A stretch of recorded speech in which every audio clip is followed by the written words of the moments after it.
Hello everyone. Today we are going to discuss UD ISC report 2025-26। देखो ये बहुत important report है सारे एग्जाम्स के पर्सपेक्टिव से, चाहे वो यूपीएससी हो या स्टेट पीसीएस हो। सारे एग्जाम्स के पर्सपेक्टिव से ये हर एग्जाम में ऑलमोस्ट ये रिपोर्ट पूछी जा रही है, तो इस वजह से हम लोग इसको डिस्कस करेंगे।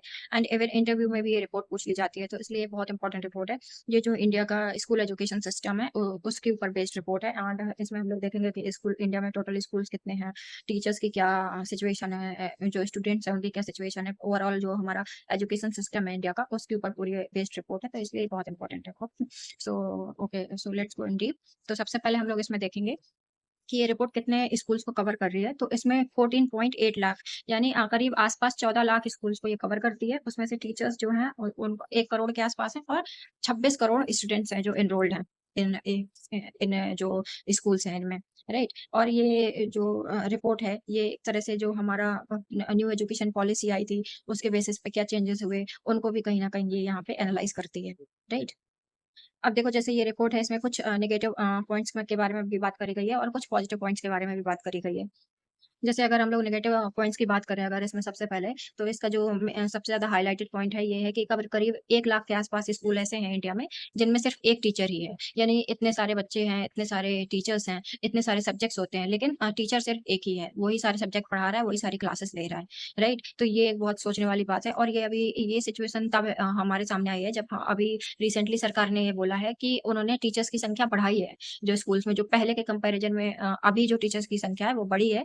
उसके बाद ये हमारे यहाँ पे ये रिपोर्ट सामने आ रही है। और ये ऐसा नहीं है, इसमें इसमें सरकार डिनाई नहीं कर सकती कि इसमें कुछ फॉल्स इन्फॉर्मेशन है या कुछ गलत डेटा दिया गया है, जस्ट बिकॉज ये गवर्नमेंट ने ही ये रिपोर्ट निकाली है, तो इस वजह से ये गवर्नमेंट की तरफ से ही आई है, तो इस वजह से इसमें जो डेटा दिया गया है वो गवर्नमेंट का ही है। तो इसलिए भी ये और सोचने वाली बात है। अब इसके बाद में इसमें कुछ और भी पॉइंट्स हैं, जैसे कुछ पॉजिटिव पॉइंट्स भी हैं। जैसे अभी हम लोग बात कर रहे थे कि सरकार ने बोला कि टीचर्स की संख्या बढ़ाई गई है इसमें। जो हमारा वुमेन टीचर्स का जो रेशियो है वो भी कहीं न कहीं बढ़ा है। जैसे ये जो फीमेल टीचर का जो रेशियो है वो भी 54.9% हो गया है। तो ये कुछ अच्छी चीज़ें भी हैं। अभी हम लोग इसमें ड्रॉप आउट की भी बात करेंगे। तो अगर हम लोग इसमें ड्रॉप आउट की बात करते हैं तो प्रिपरेटरी लेवल पे जो है इसका ड्रॉप आउट रेशियो भी रिड्यूस हुआ है, 8% हुआ है। सेकेंडरी लेवल पे ये 7% हुआ है, राइट। स्टूडेंट रिटेंशन है वो कहीं न कहीं इम्प्रूव हुआ है। तो इसमें कुछ अच्छे पॉइंट्स भी हैं। अभी हम लोग सब सारे जो भी पॉइंट्स हैं हमारे सब पे एक वन बाय वन अभी इसमें बात करेंगे। अच्छा, जैसे हम लोग बात कर रहे थे कि अभी हमारे कंट्री में कुछ ऐसे स्कूल्स हैं, 1 लाख के आस-पास के स्कूल्स ऐसे हैं जहाँ पे सिर्फ़ एक टीचर काम कर रहा है, राइट? अभी इसमें एक जो डेटा निकल के सामने आया है वो ये भी है कि 5000 स्कूल्स ऐसे हैं जहाँ पे कोई एनरोलमेंट ही नहीं हुआ। मतलब किसी बच्चे ने एडमिशन ही नहीं लिया, वो सिर्फ़ कागज़ पे एग्ज़िस्ट करते हैं, बट वहाँ पे कोई भी स्कूल नहीं चल रहा है, ना किसी बच्चे ने एडमिशन लिया है, राइट? अभी इसमें और जो रिपोर्ट सामने आई है, अगर हम लोग स्कूल्स के बारे में बात करें, उनकी सिचुएशन क्या है? तो उसमें देखेंगे हम लोग कि 70% स्कूल्स ऐसे हैं जहाँ पे गवर्नमेंट बोल रही है कि हमने कंप्यूटर्स अवेलेबल करवा दिए हैं, मतलब वहाँ पे कंप्यूटर्स है। एंड 67% ऐसे स्कूल हैं जहाँ पे इंटरनेट कनेक्शन है, राइट। 67% जो स्कूल्स हैं वहाँ पे इंटरनेट कनेक्शन है। एंड जो हमारा 70% है वहाँ पे कंप्यूटर। तो ओवरऑल लेके चलो कि 67 के आसपास कुल स्कूल्स ऐसे हैं जहाँ पे properly internet and computer available है। बाकी के अभी भी 30% जब हम लोग एआई के उसमें जा रहे हैं एंड इतनी एडवांस टेक्नोलॉजीज़ आ रही हैं, वहाँ पे भी अभी 30% स्कूल्स ऐसे हैं इंडिया के जहाँ पे कोई भी कंप्यूटर नहीं है न, और वहाँ पे ना ही इंटरनेट की जो फैसिलिटी है वो अवेलेबल है, राइट? तो ये भी एक इसका बहुत मेजर कंसर्न है इस रिपोर्ट में, जो सोचने वाली बात है।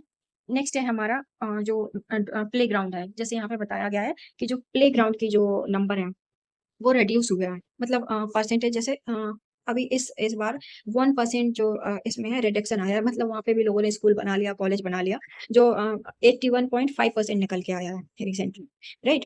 अभी इसमें हम लोग बात करें कि अगर अब इसके कुछ जो पॉजिटिव पॉइंट्स हैं, जैसे इसमें सबसे पहला पॉइंट तो ये है कि हमारा जो फीमेल का जो पार्टिसिपेशन है वो बढ़ा है, 54.9% हो गया है, राइट? इसमें जो ग्रॉस एनरोलमेंट रेशियो है हमारा, उसकी भी बात करेंगे अगर, तो वो भी बढ़ा है, राइट? जैसे ड्रॉप आउट लेवल पहले 9% के आसपास था, पहले ज़्यादा था, अभी वो 9% के आसपास आ गया अगर ओवरऑल बात करें। और अगर हम लोग प्राइमरी लेवल पे बात करें तो ये तो बहुत ज़्यादा काफ़ी अच्छा हुआ है, राइट? पिछले साल के कंपैरिजन में। तो ये भी इसका एक पॉजिटिव पॉइंट है। अच्छा, इसमें सस्टेनेबल इंफ्रास्ट्रक्चर की बात करें अगर, तो अगर हम लोग स्कूलों की बात करें तो जो गर्ल्स टॉयलेट हैं, in comparison to boys toilet वो ज़्यादा हैं, लेकिन वो वहाँ पे भी अभी 97 के आस-पास हैं और जो गर्ल्स के टॉयलेट हैं, जो बॉयज़ के हैं 98% है। तो इसमें भी इम्प्रूवमेंट देखी गई है, तो ये भी एक अच्छी बात है। हालाँकि अभी इसमें 1-2% की जो कमी है, उसको भी गवर्नमेंट को कोशिश करनी चाहिए कि वो 100% हो। नेक्स्ट हमारा जो है इसमें जो एक हम लोग बात कर रहे थे कि 5000 के आस-पास ऐसे स्कूल्स हैं जहाँ पे कोई भी स्टूडेंट का एनरोलमेंट ही नहीं हुआ है।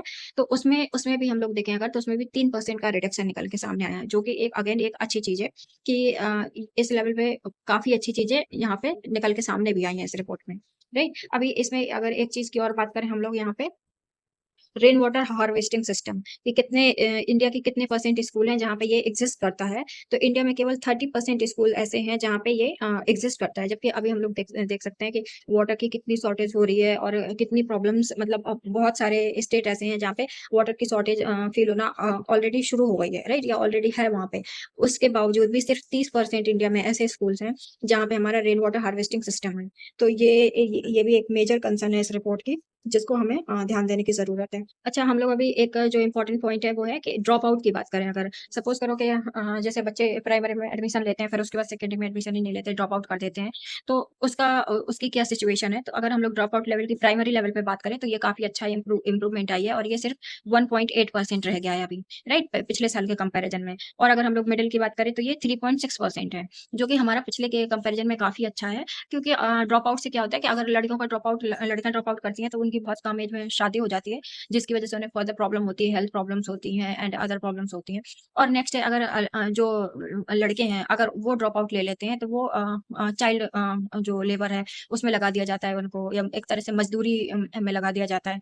तो ये दोनों चाहे मेल हो या फीमेल अगर दोनों के ही एजुकेशन में दोनों में ही ड्रॉप आउट होता है, तो ये एक मेजर कंसर्न है और इसके इसके सोसाइटल लेवल पे इसके इम्पैक्ट होते हैं। तो इस वजह से ये भी यहाँ पे एक अच्छी चीज़ हुई है कि यहाँ पे जो हमारा ड्रॉप आउट लेवल है, इसमें भी बहुत है कमी आई है, लेकिन इसको फर्दर हमें इम्प्रूव करने की ज़रूरत है। तो ये कुछ मेजर हाइलाइटेड पॉइंट थे इस रिपोर्ट के, जो मुझे डिस्कस करने थे because this report is very important for all the exams and so we have to look at this report and जो भी इंपॉर्टेंट पॉइंट है, आप इसके नोट्स बना सकते हो और इसको रिमेंबर ध्यान रख सकते हो। Okay, so thank you so much.